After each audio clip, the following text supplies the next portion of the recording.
السلام عليكم ورحمة الله وبركاته. وعليكم السلام ورحمة الله وبركاته.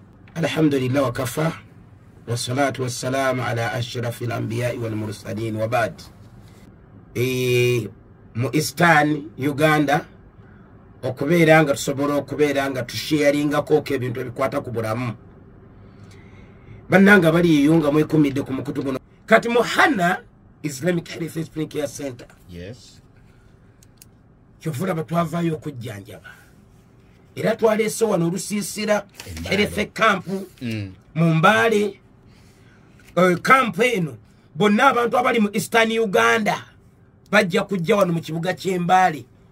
Camp ya nnaku 2 etandise olwaleero lwero 10 era olwaleero luwedde olw'enkya ng'ennaku z'omwezi 11 lwe lunaku olwokubiri lwe tugenda okugimaliriza. Camp eyo eri wano mu kibuga ky'Embale. Bw'ojja mu kibuga ky'Embale ku luguudo lwe bayita Parisa Road ku bitaala omuzikiti baguyita Masjidi Nur. Era bw'otuuka ku Parisa Road ku bitaala awo n'otunula awali omuzikiti eky'emmanga awo olaba tenti enjeru. Abahana we twatadde camp eyo era nga mu lusiisiro omwo sebo twazze namukebe guno gw'olaba nkutte mu ngalo zange era bwe maliza nawe ngenda gukuwa guno ngenda gukuwa ogukozesa ate genda kujjanjaba kiseeka gugenda kuyamba ku bintu bindi ebimu. Guno omukebe gw'olaba baguyita Hayat. Kitegeeza life. Mulimu ebikolo by'emiti ebyenjawulo ebikola 25. Si muti gumu gwokka oguli muno wabula mulimu 25 different herbs. Ng'ezimu ku herbs eziri muno ziva mu Arab world manga gaba Arabu baguyinza okuyita ag'Obusiraamu. Ne herbs endala eziri muno ziva mu mawanga gaffe ag'Afrika nga ne Uganda mugitwalidde. Kasinga bukyenkya omuntu n'atandika okukozesa amajaani gano aga Hayat ng'oli agakozesa nga majaani ge gamuyamba ku migaso gino wammanga. Omugaso ogusooka abatuuliriza, omugaso ogusooka malungi ku prostatitis. Prostatitis, it's a general term covering obulwadde bwonna obukwata prostate gland. Either nga prostate egaziye oba enafuye. Prostate ke kasuwa akakola amazzi ge bayita semens agaliikiriza amazzi agayitibwa sperms omuntu mwava. Abasajja akakuso tukalina. Yes. Okunoonyereza kulaga nti omulembe guno gwe tuliko abasajja balwala nnyo prostate. Either nefuuka prostate cancer oba nefuuka prostate enlargement negazuwa okuva mu size mweba eyina okubeera. Bannasayansi bagamba azuula nti ezimu ku nsonga ezisinga okuleetera abasajja ennaku zino okulwala ennyo prostate esooka abamu ku basajja mu buvubuka bwabwe bakozesaako ku nkola za masturbation. Either nga basoma oba nga bali mu makomera basibiddwa abantu oba oluusi n'abagenda ku mirimu ebweru abatalina option agenda okulaba nga alina ku masturbatinga kwezanyisa. But once you masturbate ekyo kyaffectinga prostate yo. Bweba tennafuna buzibu ku ssaawa eyo it's a matter of time akadde konna ebijja kufuna obuzibu mu bulamu. Kati that's why it's strange ku masturbatinga. Nekada ate nakozesa ku masturbation kikyemba nina okukola ansa gye tukuwa ya majaani ga Hayat gano gagenda kuyamba okutereeza prostate yo. Ekirala bannasayansi bazuula nti lwaki abasajja balwala nnyo prostate ng'ogyeka abaakozesa enkola ya masturbation at least muno okwezanyisa. Bagamba ensonga ey'okubiri abasajja bangi banafu nnyo mu mbeera z'obufumbo. Okozesa ebintu ebyenjawulo. Nga tabanna banokozesa bintu byanjawulo tebali active.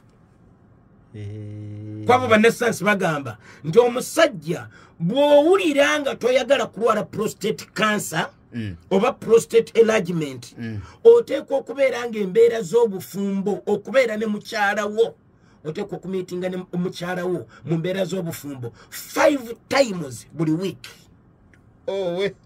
tufudde emirundi 5 buli wiiki nobala emirundi 5 nga giweze n'ogiwandika mu kitabo nti ewiiki yongimaze emirundi 5 giweze kitegeeza mu mwezi ennaku 30 omusajja ateekwa okubeera ng'abeera ne mukyala we emirundi egiwera 20 mugumu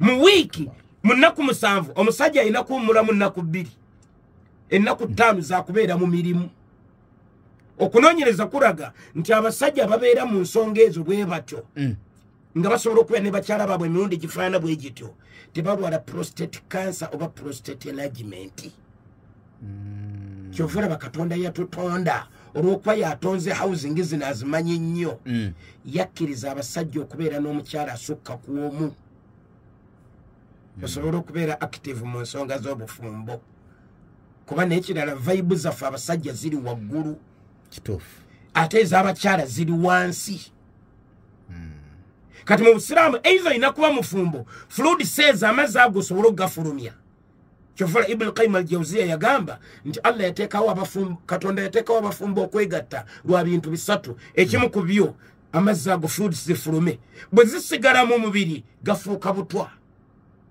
kati eiza olina kubeera mu bufumbo ng'oli mu field emirundi 5 buli wiiki bw'oba tokisobodde nabbi ate yakuleka akutaddeko kyakubiri kusiiba bannasayansi bakamala kizuula nti omuntu oyo lwasiiba enjala n'emulumira ddala omubiri guno gutandika okwerya gulya buli ekiri munda mu mubiri ne fluids ezo ne bazirya kati omukebe guno ogw'amajjani ga hayati Mr. Modoleta mulungi nnyo ku nsonga za prostate e Kampala kanzijeyo omwami omu yekka waliwo bakolera passport Jinja Road bakolera passport ku Meat Park awo waliwo omwami mukwano gwange yali alumizibwa mu kiwato muno n'agenda mu ddwaliro ne bamukebera bagenda omukebera ne bamugamba nti prostate yeegaziye ne bamusaba ssente nnyingi bamujjanjabe mu kizungu nga tazirina kati mba ngenzeyo okusomesa nanneebuuzaako ne mu advise nga ntandika kukozesa amajjani ga hayati gano era omwami yatwala emikebe gyali 3 gino n'atandika ogikozesa ebyali bimuluma teyaddamu kubiwulira bagenda okuddamu okumukebera nga prostate yadda mu normal size nga Allah yamuwonya ng'ayisiza kuno kati marungi ku prostate oba prostate enlargement omugaso ogwokubiri ogw'amajjani gano ga hayati marungi ku fat burns gakendeeza amasavu agateetaagisa mu mubiri so Mr. Ameri buli lwokkiriza amasavu ne gakimulatingira mu mubiri amasavu gazaala agalwadde agasinga okuba agatemu ennyo mu bulamu bw'omuntu singa amasavu gayitirira mu mubiri ekirwadde ekisooka ekizaalibwa amasavu kyekirwadde kya obesity omugejjo olina agejja yenna jukira buli lwogejja omubiri gwo guba gusitula obukirozi zigutateekeddwa kusitula ekyo kikuzaalira ekirwadde ekibi kyovulaba abantu abatera okubeera nga banene nnyo emirundi mingi batera nnyo okufuna ekirwadde ekimanyiddwa nga osteoarthritis obulwadde bwa joints ennyingo zino ziba zibasumbwa nnyo nga zibaluma kubanga omubiri gusitula kiro zigutateekeddwa kusitula ekyo nno kirwadde kibi ekirwadde ekyokubiri amasinga okkiriza amasavu ne gabeera mu mubiri gwe ne gayitirira amasavu gazaala ekirwadde kimanyiddwa nga hypertension ekirwadde kya pressure kubanga jjukira nti amasavu gano kye gakola gajja ne gaziba emisuwa gino omusuwa ne gufunda kati omusaayi okuyita mu katuli olw'okuba omusuwa guba gufunze akatuli akasigalawo kaba katono nnyo kati omusaayi guba bwenyigiriza okuyita mu katuli akatono ako akasigaddewo mu process efaana bwetyo omuntu n'adevelopinga pressure era kiri kulikodi abantu bonna abasinga okufuna pressure batera okubeera nga badde banenemu oba nga balina amasavu mu mibiri gyabwe kituufu kati olwokozesa amajjani gano aga hayati gakuyamba okubaninga fats ez'omubiri n'owona ebirwadde ebya obesity n'owona ekirwadde ekya osteoarthritis n'owona ekirwadde ekya pressure ekirala ekirwadde kizaalibwa amasavu omuntu singa agakkiriza ne gakimuleetingira mubiri gwe kyekirwadde kya diabetes obulwadde bwa sukaali omanyi sukali alimu type 2 Yes. type 1 ne type 2 type 1 ekwata oba banene oba batono naye ate type 2 okusinga ennyo eterakwata bantu banene. Uganda bagiteeka mu kifo kya mu nsi yonna amawanga gali 193 nations eziri ku earth. Yes sir. Uganda eri mu kifo kya 48 mu mawanga agasinga okubeera n'abantu abalwadde ba sukaali. Uganda eri mu mawanga 50 agasooka eri mu kifo kya 48 naye obulwadde bwa sukaali businga okuluma bannayuganda type 2. Lwaki ereetebwa nnyo abantu ng'amasavu gayitiridde ne wabeerawo kye tuyita insulin resistance. Ngombi tegukyasobola kukozesa kirungo kye bayita insulin kuva mu kukola mirimu gyakyo. Omuntu n'afuna obulwadde bwa sukaali. Ekirwadde ekirala omuntu kyafuna ng'amasavu gayitiridde mu mubiri kyekirwadde kya stroke.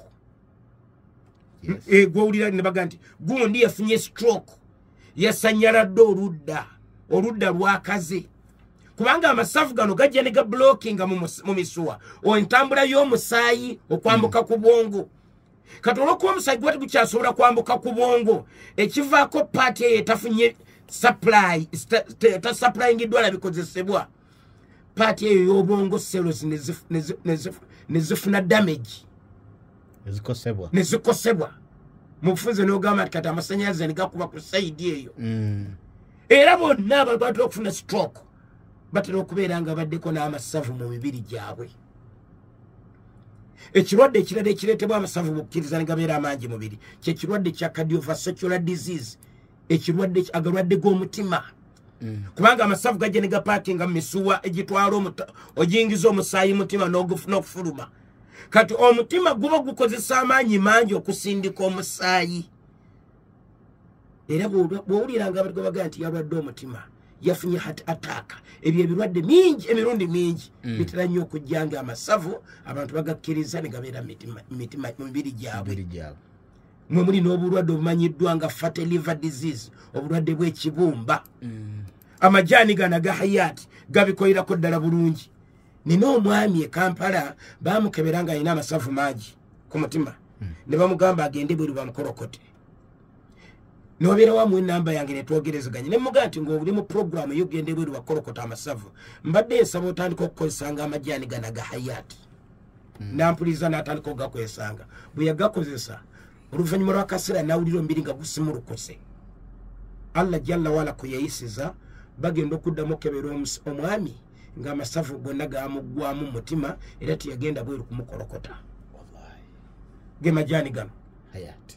Kati osala amasavu n'owona ekirwadde ekya pressure, ekya sukaali, ekya stroke, ebirwadde by'omutima, ebirwadde ebyo fatty liver disease byonna n'obeera ng'obiwonye. Ge majaani gano ga hayati. Emigaso emirala amajaani ga hayati gye galina malungi ku poor sight. Omuntu ng'amaaso gatandise okufuna ekifo. Kubanga jjukira nti either abantu abamu abeera n'ebirwadde nga sukaali pressure oba ulcers batera nnyo oluusi okufuna ekizibu ky'amaaso. Naye ate abalala it's a lifestyle empangaala. Abantu bawangayira nnyo ku masimu aga smartphones. Ate awo muli essimu atadda ku TV. Ate okuva ku TV oluusi abeera ku kompyuta. Kati layers ezo ebitangaala ebyo birina engeri gye binafuyamu amaaso. Kati amajaani gano ga hayati gakuyamba okutereeza amaaso ne gaddawo ne gatereera bulungi. Omugaso omulala gw'amajaani gano malungi ku endometriosis. Omukyala alumizibwa mu nnabaana mu nseke takyagenda mu nsonga azigenda mutazivaamu oba yafuna kye tuyita hormonal imbalance. Gakikolako amajaani gano malungi. It's a natural detoxifier. Gozo omubiri okujjamu toxins. Wambuuza nti ogeetaagira wa? Kati kwekyo ekyokwoza omubiri okujjamu toxins ogeetaaga. Kubanga olwaleero in a modern world buli kintu kyonna ky'olya ne ky'onywa nga kyayita mu factory. Okukikutuusiza ku mutendera w'okikozeseza babiteekamu chemicals. Sijja kwogera kino oba kiri kuba business z'abalala.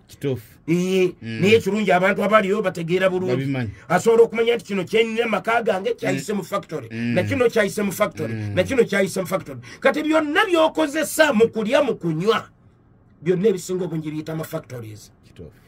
babiteekamu chemicals ezibikuumira ku mutendera w'obikozeseza ebyo naye chemicals bwe zimala okuyingira omubiri zifuuka toxins Wallahi. butwa ne butandika okudamaginga seero z'omubiri mpola mpola kyofulaba nti olwaliro abantu balinga bikoko bizungu Kituufu. n'ekintu ekitonotono kitukosa kati buvunaanyizibwa bwa buli muntu okudetoxifyinga omubiri gwe gubeere toxin free ne bwoba tolina wakuluma gana amajaani ogeetaaga okwoza omubiri gwo okugyamu toxin zewanywa ne zewalya Mbadde ndowooza siri mulwadde. so natiddewo tukugamba mu ntandikwa olwaliro ng'owangaire in a modern world ng'ebintu byokozesa biri genetic modified ebintu byokozesa biyise mu mafactory byolya byonywa abantu bonna abasinga bungi balina toxins emibiri gyabwe olw'endya zaabwe Obulamu bwaffe mu maka gaffe obulamu twetaaga hayati. hayati buli omu amwetaaga gabeere amajaani ge ekirala amajaani gano malungi ku stomach upsets Okay. olubuto bwe lubeera nga lukuluma luzimba lutokota gaasi olina ekizibu kya constipation Awo. osobola okumalako olunaku lulamba ng'olidde emmere ate n'otafuluma n'otwala ennaku 2-3-4 abalala na wiiki nga tafulumye ate omulala bw'agenda okufuluma akozesa foosi y'amaanyi ate nga nayo kyakabenje kwabiri okozesa foosi eyitiridde mu bbanga eggwanvu oluusi owunzika n'ekyenda kitandisa okuseseetuka abantu bawulira bagaa nti ekyenda kyaseseetuka kyafuluma Yes. kubanga akozesa foosi eyitiridde kati amajaani gano gayambako ku mbeere zonna ne bw'oba oyina alusaazi ate no zonna zibeere esophageal ulcers ezikwata esophagus oba gastric ulcers ezikwata olubuto oba duodenal ulcers ezikwata duodenum oba peptic ulcers bwe ziba nga zikusumbuwa ne bw'oba nga ozijjanjabye ne zigaana sebo Mr. Moderator amajaani gano gajjanjaba ulcers okuwonera ddala nabadde wano yesterday neŋŋamba abantu ekampala ekyanja waliwo omwami muwalimu bamuyita Sheikh Jamiru alina mukwano gwe abeera UK Bungereza Yes, sir. naye mukwano gwe yajja nga tugenda okusiba lamanzaani kyava mugaa ti Seeka nze sigenda kusiba lamanzaani nina lusaazi zaakula nzijjanjabidde Bungereza gye mbeera naye zaagaana ate nga nkozesa eddagala esinga okubeera eddungi omuwali mukyava amugaa nedda sirika nze ngenda kukufunira amajaani gange otandike ng'oganywa n'atandika okumuwa amajaani ga hayati omwami n'atandika ng'ogakozesa lamazaani egenda okutuuka ng'akozeseza ku majaani gano emikebi Allah jalla wala yasiza ku majaani gano omwami n'awonera ddala alusaazi ng'Ebungereza zaalema ku ddagala eddungi era omwami for the first time yasiba lamanzaani yonna n'agimalako n'asiibiramu ne sitati ng'emajaani gano ga hayati getwogerako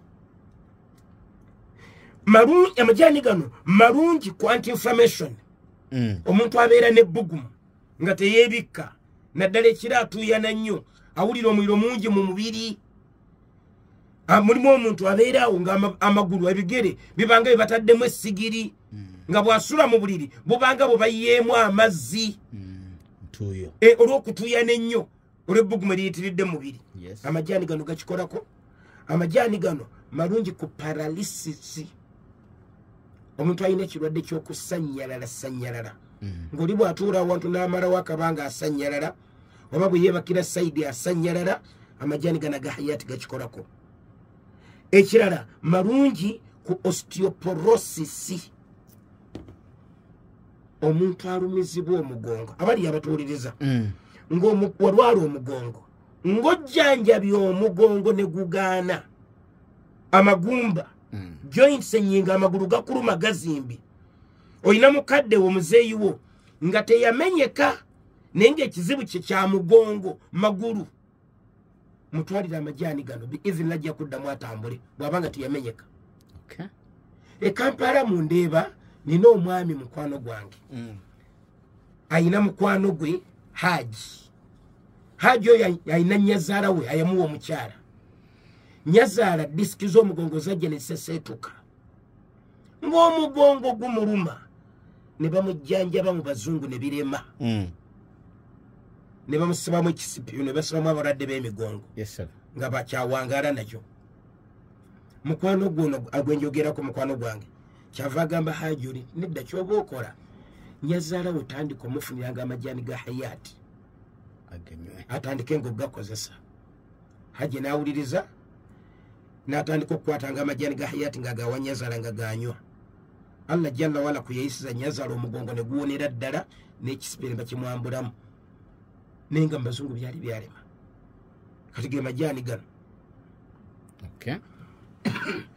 ebisembeyo kansembyeyo ebintu bibiri byokka bagayina emigaso mingi ndaba nfuna message wanene isa andakansembyeyo ebintu bibiri marungi ku infections za UTIs, that is a urinary tract infections. Gamba omuntu nga alina ekizibu kitoyita lower back pain, alumizibwa omugongo ogutandikira, abdominal pain, alumizibwa mu kiwato wansi w'ekkundi mu ndira, frequent urination, afuka buli kaseera.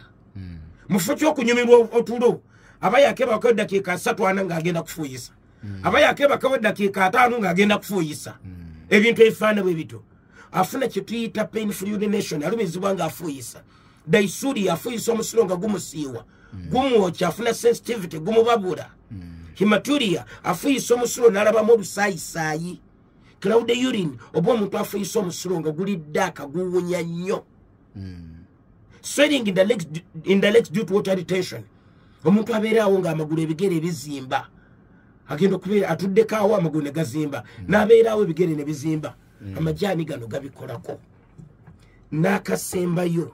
Amajaani gano ssebo marungi nnyo ku improves libido.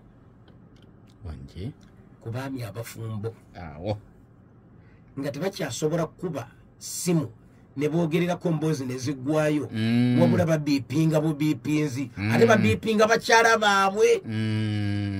Omanyi teri kintu kibise Mr. Moderator, Mr. Amini. Omuntu n'akubiipinga. Bw'amala okubiipinga, n'otwala obuvunaanyizibwa omukubire. Otegere kyabadde agamba. Ate ogenda okuddamu okumukubira. Nga kakazi ke koogerera ku ssimu. The number we're calling is currently switched off. Yavaakonda. Ndono gw'okubira n'essimu baagijjiddeko ddala. N'ezikira n'okuzikira. N'okuzikira n'ezikira. Olwayiro okunoonyereza kulaga nti ebitundu 7 ku buli 100 eby'abasajja abafumbo babiipinzi tebakyasobola kukuba masimu ne boogera mboozi. Emiriro gyafa. Lwaki? Olwagalwadde agamu agabasumbuwa. Nabiri byetunywa byetulya. Ekirala lifestyle ebiri abantu endya n'ennywa nga bwefaanana. Either abamu balina psychological problem, abalala balina physical problem, abalala is a lifestyle issues zezibasumbuwa. Omukebe guno kkiriza ngukwasa mukama wange Mr. La ilaha illallah. Ate mangu amajaani ago akozesa. Nga tugenda okufuna ya message yawo n'ebibuuzo abantu nga batono. Amajaani ago osenako ekijiiko kimu kyokka. Osenako ekijiiko kimu ki tablespoon. N'okiteeka mu kasepiki. N'oteekamu ekikopo ky'amazzi kimu. N'ofumba ne gatokotanga caayi. Bw'omala n'osengejja n'oza mu kikopo n'onywa nga bw'onywa caayi. Omulundi gumu. Okujjako oli bw'aba nga abadde mulwadde nnyo asobola okufumba n'anywa ku makya ekikopo n'akimalawo. Ate n'addamu n'afumba akawungeeza ekikopo n'akimalawo. N'agafuula nga ekyayi we. Omukebe ogwo Mr. Moderator gwa mitwalo 5. Gwa mitwalo 5. Naye mu lusiisira luno lwatadde mu jjinja mu mbaale wano. Buli anajja mu mbaale omuntu agenda kujja na mitwalo 3.5. Emitwalo 3.5. Jukira nti ogenda oluusi okulaba abamu ku basawo, okulaba obulabi omusawo consultation fee mitwalo 5. Ne just mitwalo 3.5 ng'otwala amajaani ago nga majaani ate ng'oli mu kwejjanjabisa. Mu Afrika wano abantu abasinga obungi tulina enkola ey'okkuba enjawulo n'obuyumba bwaffe ne tubukubirako n'enjawulo. So nga ate emibiri gye gitutuusa ku birooto bye twagala. Kati olunaku lw'enkya mwe tuli mu kibuga ky'Embaale wano ku muzikiti baguyita Masjidi Nur, we wali olusiisira kuva ssaawa 2 ez'okumakya okutuuka ssaawa 12 ez'akawungeezi. Bw'ojja mu kibuga Mbaale jangu ku luguudo lwe bayita Palisa Road awali ebitaala. Just ekyemmanga ojja kulaba omuzikiti mu compound eyo waliwo tent. Bino tebiriiko ddiini na kabira. kwa mulimu ayinza oganti byakabira ki si byakabira kubanga bannayuganda bonna batekwa kuba balamu bulungi tebiriko mutona mukulu ekyokubiri tebiriko ddiini kubanga katonda ffenna atwagala tuli balamu oba tuli basiraamu oba toli muki musiraamu oba oli mukristaayo oli mu kyonna gy'oli katonda akwagala oli mulamu bulungi nnyo ennamba yange ey'essimu nga tugenda okufunayo abantu babiri oba bu message awo ennamba yange eri person gye nkwatira ddala eyange gye twagala eri 0 7 03 18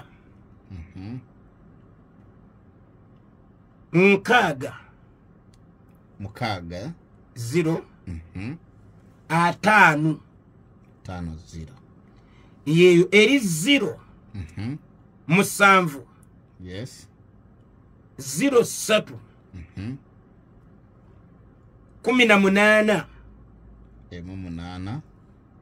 18 mukaaga 0 5 0 bani bannaffe ba corporate the number is 0703 18 yes 60 50 eye namba ya Dr. Sheikh Muganda tutereze ndya yes Allah ine enkola eno bwira omusaba ekintu ayagala oteekewo embeera eraga nti okyagala ky'osabye bw'ogambanga Allahumma gfiri li ayi Allah nsaba onsonyiwe ayagala okulaba ng'otaddewo embeera eraga nti oyagala okusonyiyibwa bw'omugambanga nti Allahumma ruzuquni ayi Allah nkusaba ompe ssente ongabirire oteekwa okuteekawo embeera tosaba ssente n'osigala mu buli nga webasa genda oyiribe okuba ebbulooka bw'omugamba nti ayi Allah Allahumma aafini ayi Allah nkusaba obeere ng'ompa afiya obulamu obulungi akugamba nti teekawo embeera wejjanjabi tereza endyayo era kyova mu Kurani yatugamba nti ya ayuhannaasu abange mu abantu abansaba okubeera mbawe afiya mbeere balamu bulungi kulu mimma fil ardi mulye ebyo ebiri mu nsi naye nga birina ebintu bibiri halalan mbikkiriza mu mateeka